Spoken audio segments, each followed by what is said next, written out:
सब बढ़ जाएगी। और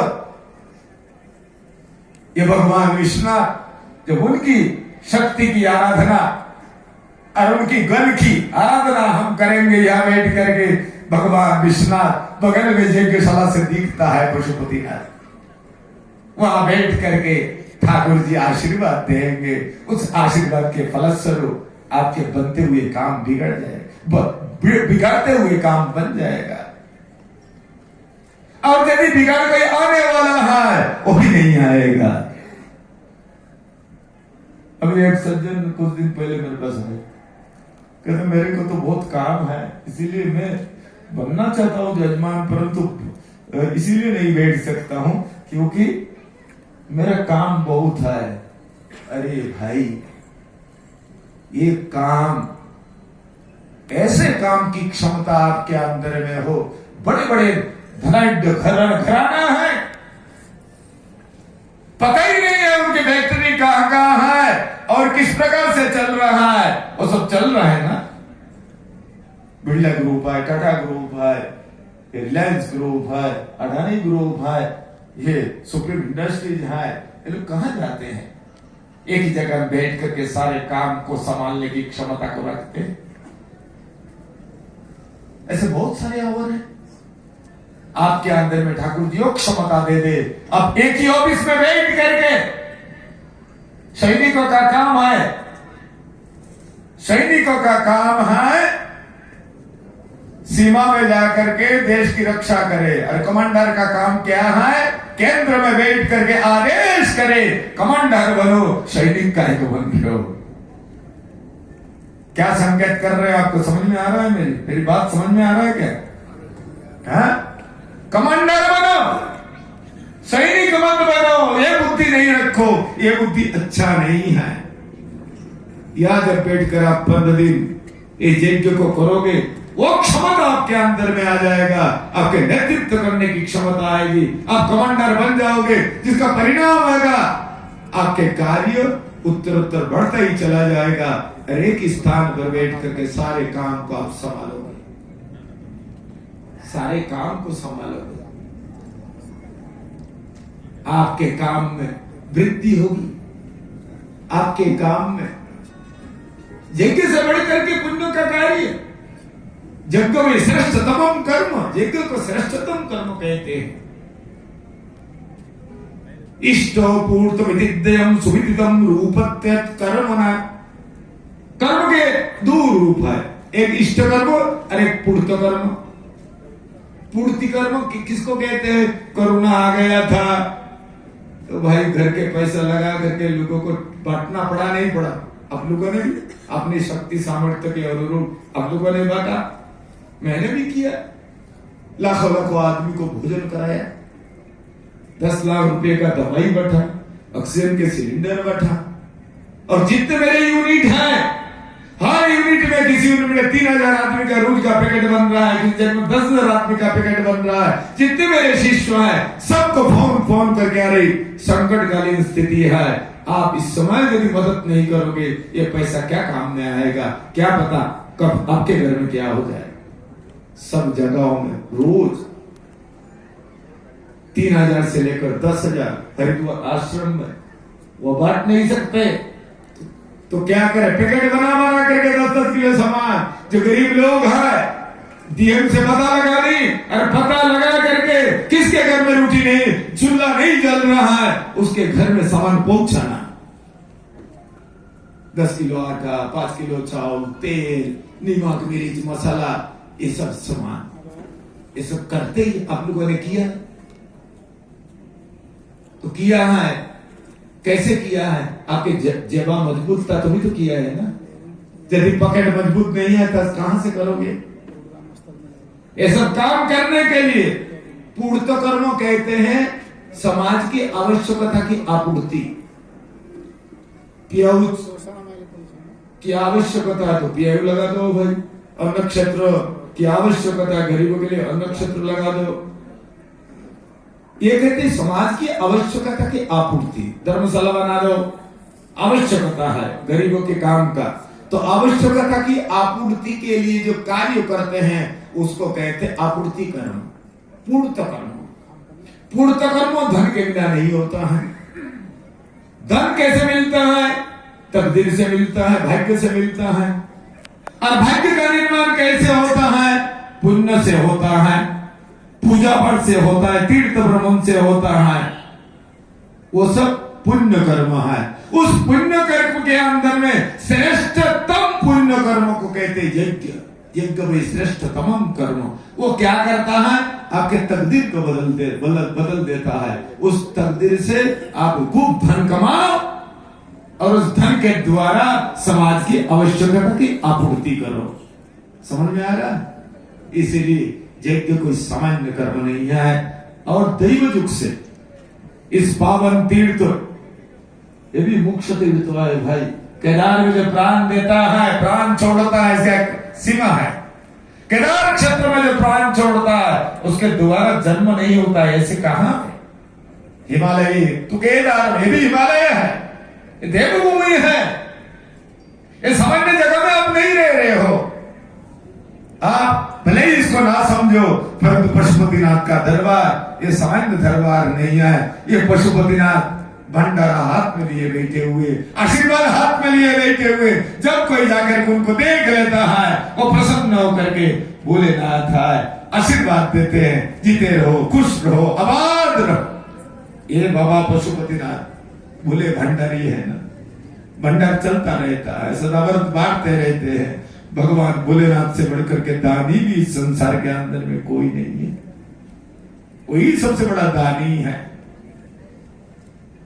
भगवान विष्णु उसकी प्रशंसा करते हैं, ठाकुर अब तो महादानी हो, अब से बढ़कर के दानवीर कोई नहीं हो सकता। आपकी कृपा से ही भगवान विष्णु को दान देते हैं। सुदर्शन चक्र आदि आदि विशेष विशेष शस्त्र भगवान विष्णु को भगवान विश्वनाथ देते हैं। उस विश्वनाथ के दरबार में बैठ करके ये यज्ञ हो रहा है।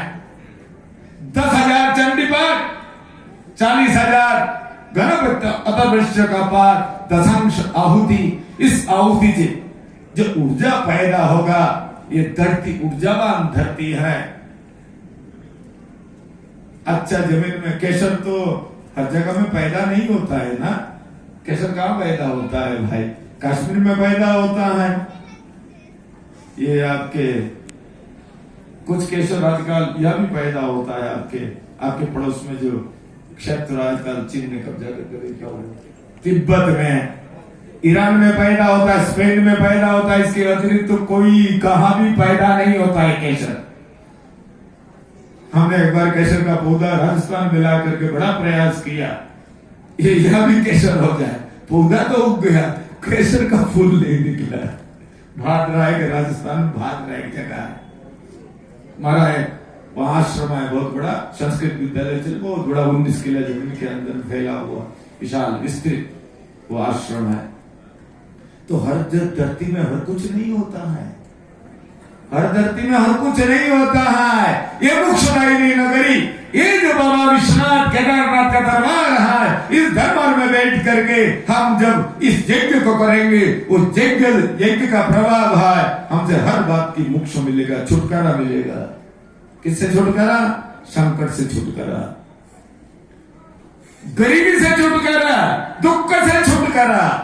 अरे यज्ञशाला का 108 परिक्रमा कोई कर ले निष्ठा से आकर के, 108 परिक्रमा, उसके मन की इच्छा पूरा हो जाता है। ऐसे देखा गया है, ऐसे देखा गया, इंसान बदलता है। इसलिए महानुभाव, ये जो यज्ञ हो रहा है, ये इस स्थान में बैठ करके जब हम आहुति डालेंगे, इससे जो ऊर्जा उत्पन्न होगा, क्या नेपाल नहीं बदलेगा? यदि ये बदलने की क्षमता ना हो तो हमारे ऋषियों ने, वेद ने, सनातनी व्यवस्था ने इसका सम्मान क्यों करता, इसका चर्चा क्यों होता? इसीलिए महानुभाव, ये यज्ञ आपके नेपाल को बदलने के लिए है, नेपाल को सामर्थ्यवान बनाने के लिए है, नेपाल को स्वावलंबन बनाने के लिए है, नेपाल को ऊर्जावान बनाने के लिए है, नेपाल को विद्वान बनाने के लिए है, नेपाल को इंडस्ट्रियल क्रांति को पैदा करने के लिए नेपाल के अंदर में यज्ञ ये पशुपतिनाथ दरबार में हो रहा है। 16 साल से प्रयास कर रहा हूं भाई, 16 वर्ष से ये कार्यक्रम हो जाए किसी भी ढंग से, परंतु आज समझ आया अब नेपाल के धरती पर इतना बड़ा यज्ञ पहले बार हो रहा है। ठाकुर जी की दया से ही हो रहा है ना। 16 साल से लगा हूं, 16 वर्ष पहले हमारे पवन आगर वाले बैठे हुए इनके घर में बैठ करके योजना बनी थी, परंतु किसी कारण से हो नहीं पाया। ठाकुर जी जब चाहेगा तभी तो होगा ना। परंतु अब समय आ गया, अब 22 तारीख से यज्ञ का प्रत्यक्ष रूप से आरंभ हो जाएगा और परोक्ष रूप से हिडन रूप से यज्ञ तो 11 मार्च से ही आरंभ हो गया। क्यों? शुक्रास्त गुरुअस्त होने वाला था उसी समय, इसीलिए 11 मार्च से यज्ञ का प्रधान संकल्प करके और यज्ञ का कार्य चल रहा है, पाठ चल रहा है। प्रतिदिन दुर्गा सप्तशती पाठ और गणपति अवतरण पाठ, श्री सूक्त को पाठ ये चल रहा है। वो जो आप लोगों ने बैठ करके या देवता को स्थापित किया था ना 11 मार्च को भूमि पूजन के दिन, वो सारे देवता बालदेव शास्त्री जी के घर में सब देवता सुरक्षित बैठे हुए हैं। और सेव देवता की प्रतिदिन पूजन हो रहा है। वही देवता यज्ञशाला में आएंगे 23 अप्रैल को। यज्ञ आज से, यज्ञ तो 11 मार्च से ही आरंभ हो गया। कुछ सिरपिरे पंडित लोग उठ पड़ा बातें करते, उनके ज्ञान ही नहीं है। अभी काशी विद्वत परिषद का एक निर्णय आया है, अभी मैं अरे फोन करा बेटा सुनील दीक्षित का, काशी के बाग वार्दिनी सभा के विश्वेश्वर शास्त्री द्राविड़ धर्मशास्त्र के विश्व के सबसे बड़ा विद्वान, उनका यह निर्णय आया, निर्णय को पढ़ के सुनाएंगे। काशी में इस पर चर्चा हुई। जब पहले ही कोई काम आरंभ हो गया और बीच में शुक्रास्त और गुरुवास्त आ गया, तो उस शुक्रास्त और गुरुवास्त में कोई दोष नहीं है। क्यों? पूर्णाहुति में भी शुक्र का उदय 1 तारीख को, गुरु का उदय 1 तारीख को हो रहा है शायद, अभी तो हुआ, उसका कोई दोष नहीं। और कुछ नैमित्त कर्म, नित्य कर्म, ऐसे में गुरुस्त का दोष नहीं लगता है, शुक्रस्त का दोष नहीं लगता है। बच्चा पैदा हो गया, बच्चा घर में पैदा हो गया तो 10 दिन में उसका कर्म होगा नहीं होगा, उस समय मूड तो खोजोगेगा, उस समय मूड तो नहीं खोजी जाती है। ऐसे ही यज्ञ जगती कर्म में भी साथ साथ धर्मशास्त्र का निर्णय है। यज्ञ कर्म में भी, हवन कर्म में भी गुरु और शुक्र अस्त का दोष का कोई प्रभाव नहीं होता है।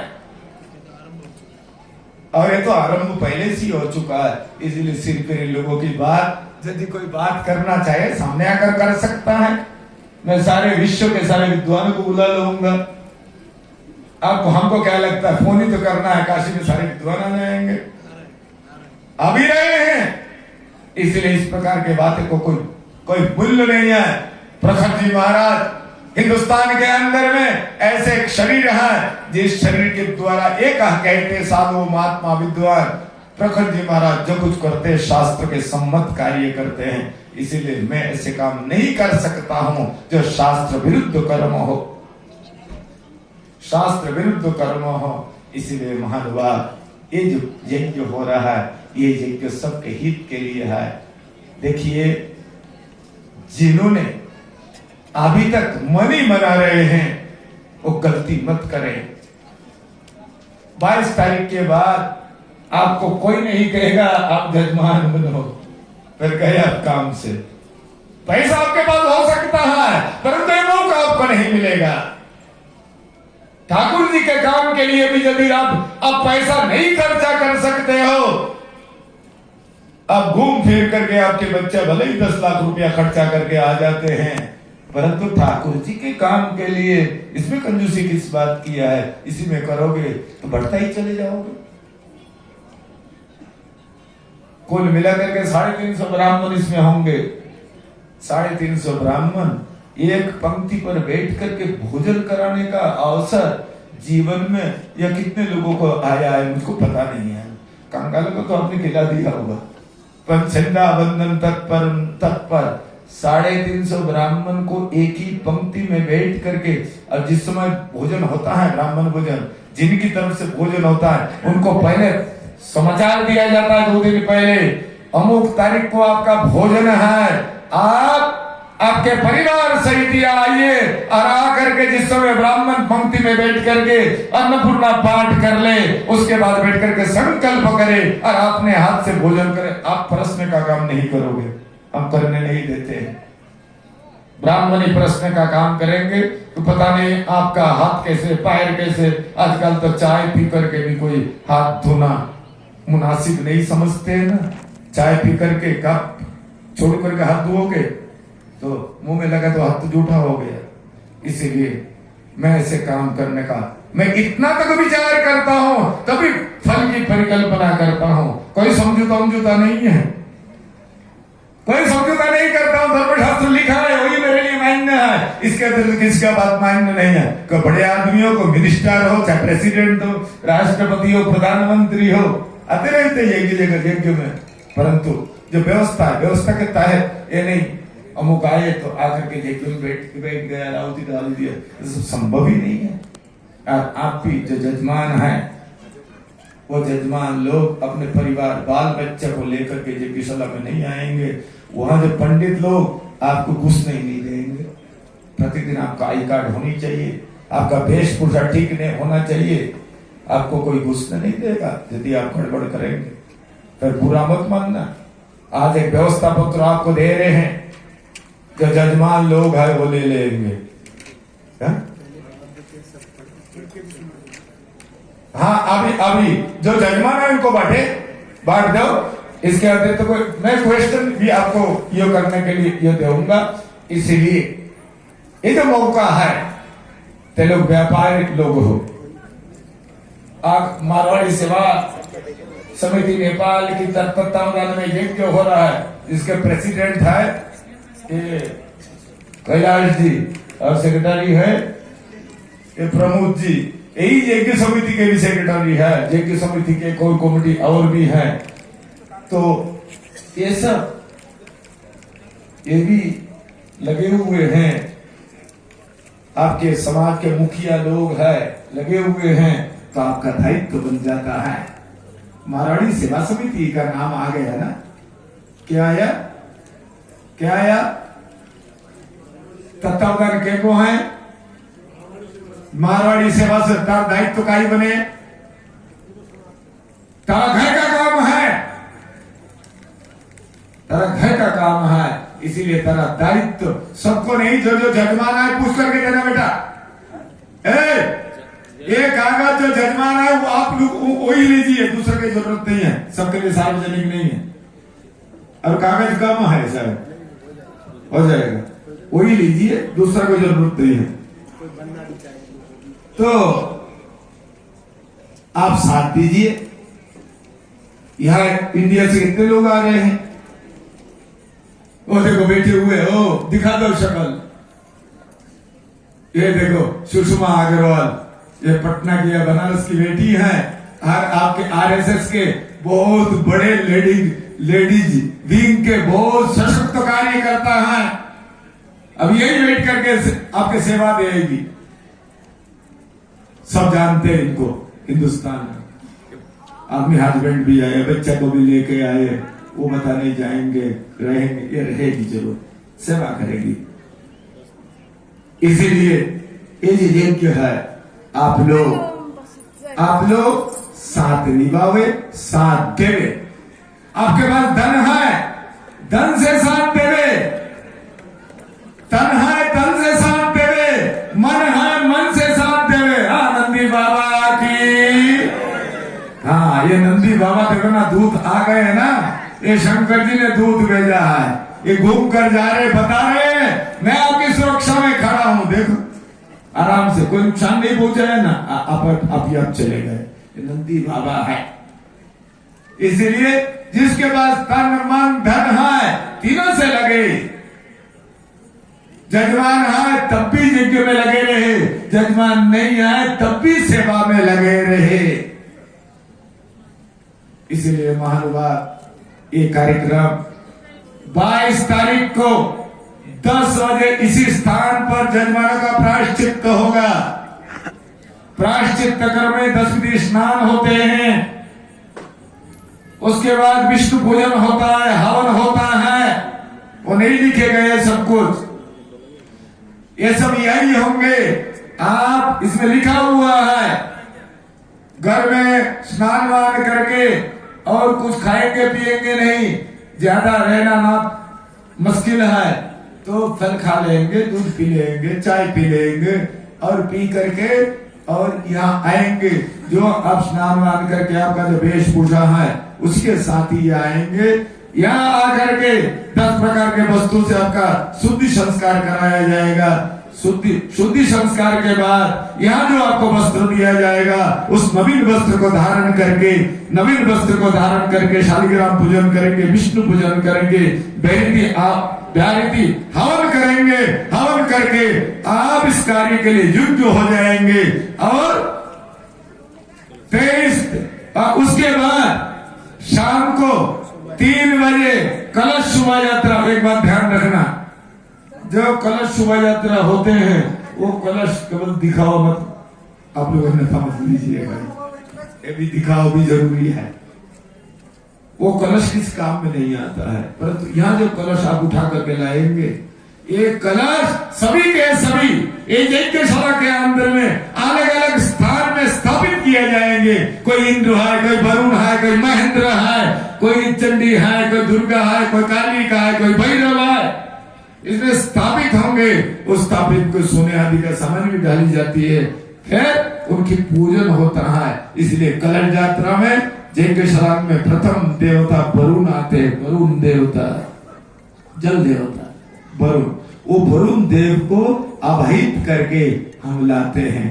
तो जब लाते हैं तो थोड़ा घूम घाम करके भी आते हैं, लोगों को पता चल जाता है। क्यों?